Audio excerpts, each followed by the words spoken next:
Perkenalkan, nama saya Anggita Pudramayanti dengan NIM K1523010 dari kelompok 9.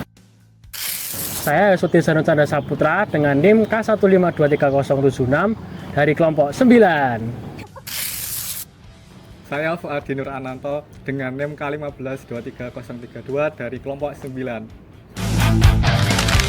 Menurut Sudira tahun 2012, pendidikan dan pelatihan vokasi merupakan model pendidikan yang menitik beratkan pada keterampilan individu, kecakapan, pengertian, perilaku, sikap, kebiasaan kerja, dan apresiasi terhadap pekerjaan-pekerjaan yang dibutuhkan oleh masyarakat di dunia usaha atau industri.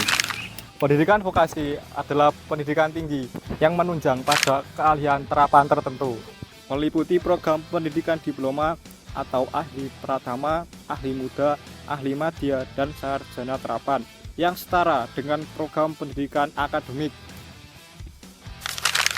Pada video kali ini, kami akan mengunjungi salah satu lembaga pendidikan vokasional yang ada di Solo, yaitu Solokom. Lembaga Pendidikan Solokom adalah lembaga kursus dan pelatihan yang memberikan bekal pengetahuan, keterampilan, kecakapan hidup, pengembangan diri, wirausaha, atau melanjutkan pendidikan yang lebih tinggi. Halo teman-teman, kali ini kami di Solokom akan mengobservasi bagaimana pembelajaran di lembaga pendidikan ini. Kami bersama Mbak Dewi. Selamat siang Mbak Dewi. Iya, selamat siang Mbak. Di sini kami akan mengajukan beberapa pertanyaan mengenai pendidikan di sini. Ya. Langsung aja ya Mbak. Ya, boleh.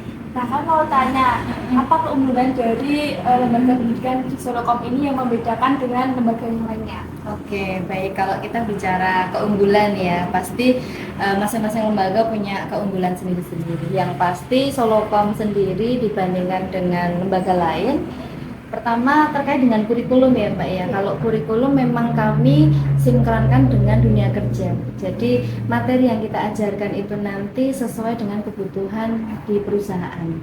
Itu yang pertama tentunya. Kemudian yang kedua terkait dengan sarana prasarana ya. Jadi untuk pembelajaran kita di lab langsung, kemudian software yang kita gunakan juga update ya sesuai dengan kebutuhan di dunia kerja sekarang itu, yang digunakan software apa saja itu kita update. Tuh, kemudian yang ketiga terkait dengan pembelajaran kami itu juga fleksibel, bisa online, bisa offline. Nah, karena fleksibel jadi memudahkan untuk calon peserta yang mau bergabung di lembaga kami. Instrukturnya tentu kami ini ya pilih untuk instruktur yang benar-benar kompeten di bidangnya ya. Kalau untuk komputer ya nanti kita carikan instruktur yang sudah kompeten di bidangnya. Sertifikasinya, kompetensinya itu harus benar-benar kita seleksi. Itu sih Mbak.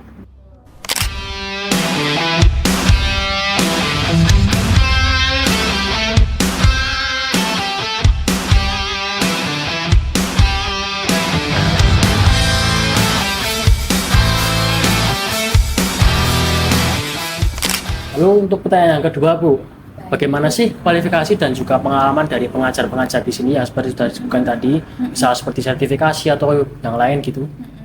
Oke, kalau untuk pengajar yang ada di Solokom ya tentunya dari background pendidikan ya, latar belakang pendidikannya mulai dia itu gelarnya ya, ada yang diploma, ada yang sarjana, S1, S2, bahkan ada yang sudah S3 yang mengajar di kami. Kemudian untuk selain beliaunya itu background di pendidikan, beliau juga praktisi. Jadi apa yang sudah dilakukan di dunia industri itu nanti diterapkan di peserta didik kami. Nah, itu untuk pengajar. Kemudian kompetensinya sesuai bidangnya. Jadi kalau kompetensinya komputer ya beliau ke komputer yang office. Desain juga sama nanti. Mengajarnya ke desain. Kemudian di bagian digital marketing juga sama, sesuai kompetensinya untuk mengajar di tempat kami.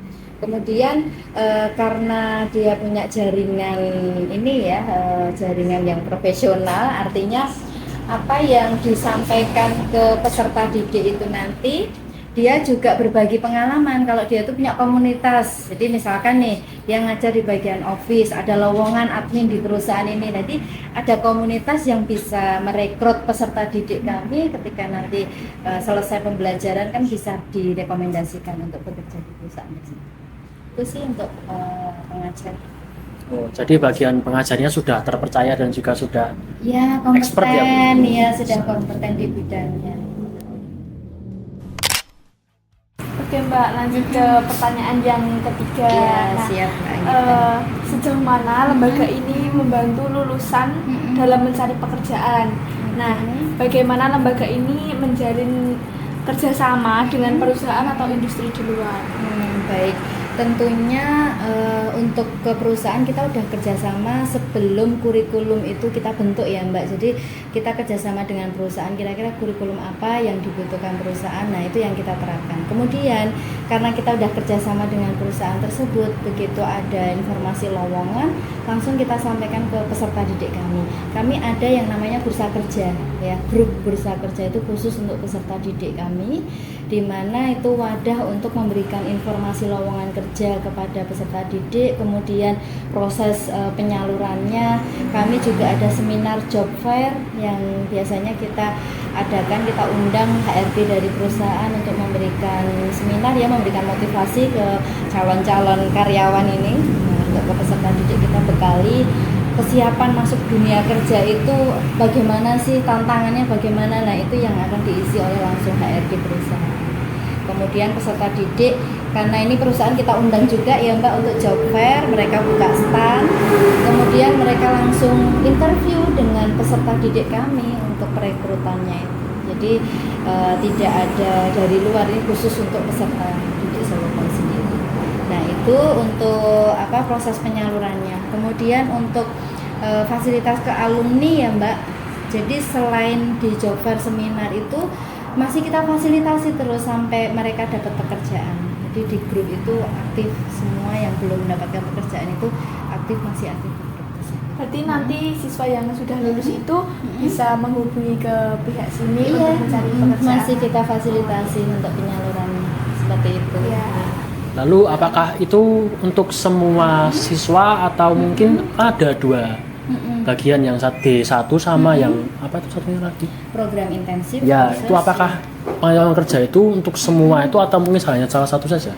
Kalau untuk program 1 tahun jelas ya, karena itu fasilitas yang mereka dapatkan, mereka 1 tahun di sini itu arahnya untuk bekerja.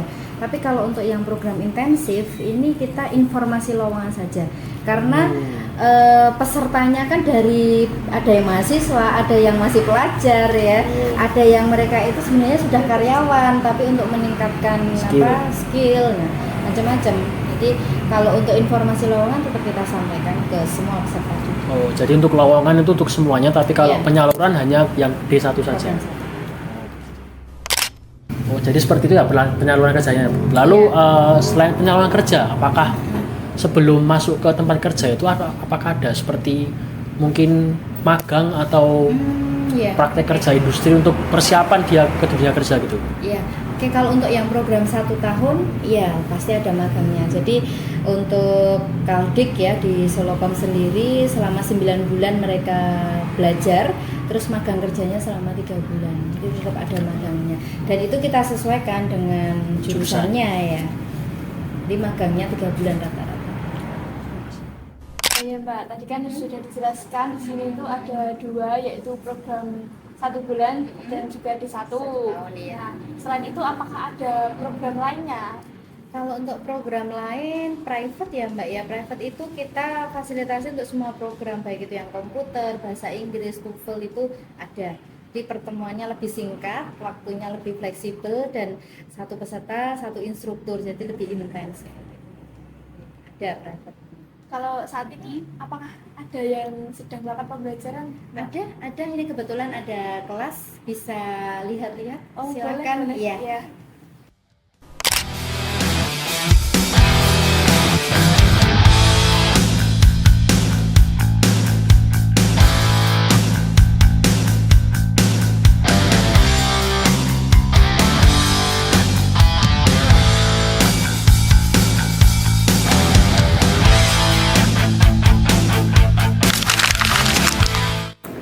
Halo teman-teman, kali ini aku bersama salah satu peserta didik yang ada di sini. Kita kenalan dulu nih enaknya. Halo Mbak, namanya siapa? Halo, namaku Uli. Ya, Kalau namamu siapa? saya Anggita. Oh iya, dengan Mbak Anggita. Iya, Mbak Uli ini di sini udah berapa lama Mbak? Di sini aku belum ada 1 bulan, kira-kira berapa ya? 4 minggu. Oh, Hampir 1 bulan lah. Iya. selama hampir 1 bulan ini Mbak Uli dapat apa aja nih selama belajar di sini? Selama belajar di sini, aku udah mempelajarin 2 nih, Microsoft Word dan Microsoft Excel. Dan kurang 1 materi lagi yaitu Microsoft PowerPoint seperti itu. Oh, jadi itu mencakup semua Microsoft ya Mbak? Iya betul. Kemudian ini Mbak, di sini itu kurikulumnya yang digunakan itu udah sesuai belum sama kriteria industri saat ini? Untuk kurikulumnya sendiri itu sudah sesuai karena selama kami belajar di sini, maaf, selama selama kami belajar di sini, materi yang disampaikan itu diberikan secara runtut. Selanjutnya kami akan dilakukan evaluasi di akhir dan itu sesuai dengan CLCP, yang dimana CLCP itu adalah salah satu sertifikasi yang dimana sertifikasi tersebut untuk membuktikan bahwa seseorang itu kompeten di bidang komputer, yaitu khususnya Microsoft seperti itu. Dan kami langsung praktek dengan materi tersebut. Oh, seperti itu. Berarti Mbak ini udah bekerja sebelumnya atau baru belajar untuk masuk ke dunia kerja? Kalau saya sendiri baru belajar untuk masuk ke dunia kerja. Jadi tujuan saya untuk belajar di sini adalah supaya saya kompeten di bidang Microsoft dan mendapatkan sertifikat sebagai bukti saya menyelesaikan kompetensi tersebut. Seperti itu. Oh iya. Ya. Berarti Mbak nanti harapannya setelah belajar lulus dari sini nanti bisa mendapatkan pekerjaan yang bisa disalurkan lewat lembaga Solokom ini ya? Ya seperti itu. Jadi saya menargetkan bahwa saya apabila sudah mendapatkan sertifikat, saya dapat melengkapi berkas kerja saya dan menuju ke perusahaan yang saya inginkan, seperti itu. Oh iya. Terima kasih Mbak Uli Iya, atas sama-sama. waktunya juga. Iya. Dadah. Oke, halo teman-teman. Sekarang kita sudah bersama satu peserta didik dari Solokom yang dimasukkan ke program 1 tahun.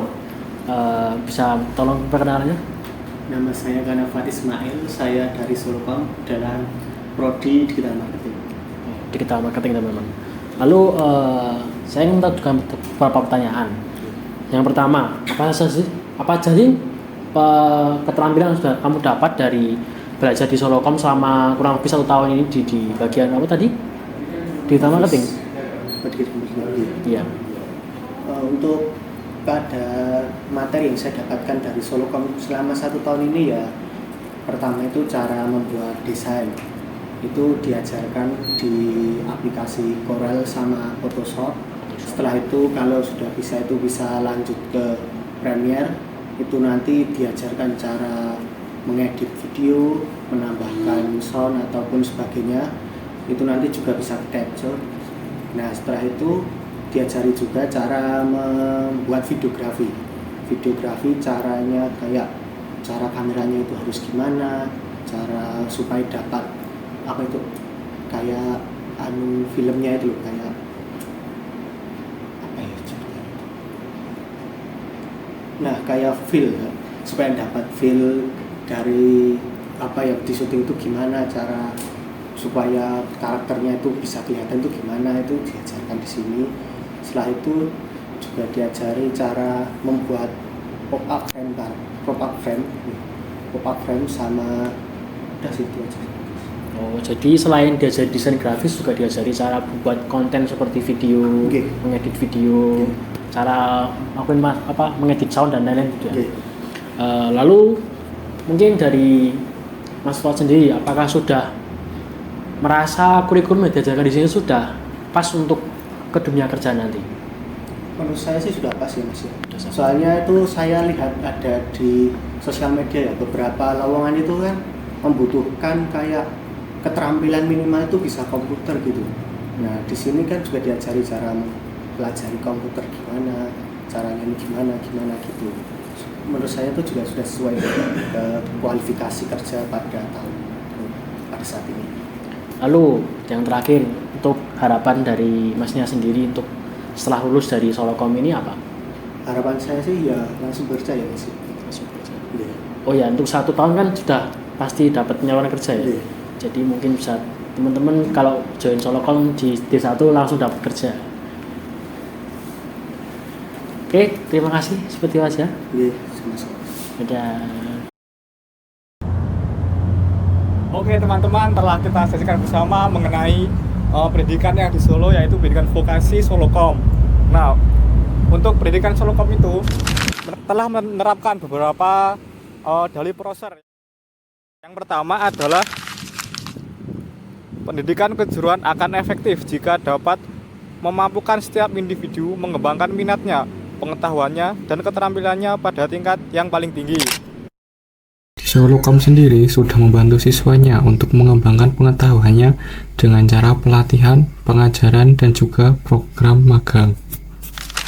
Nah, kemudian ada dalil nomor 7, yaitu pendidikan kejuruan akan efektif jika gurunya telah mempunyai pengalaman yang sukses dalam penerapan keterampilan dan pengetahuan pada operasi dan proses kerja yang dilakukan.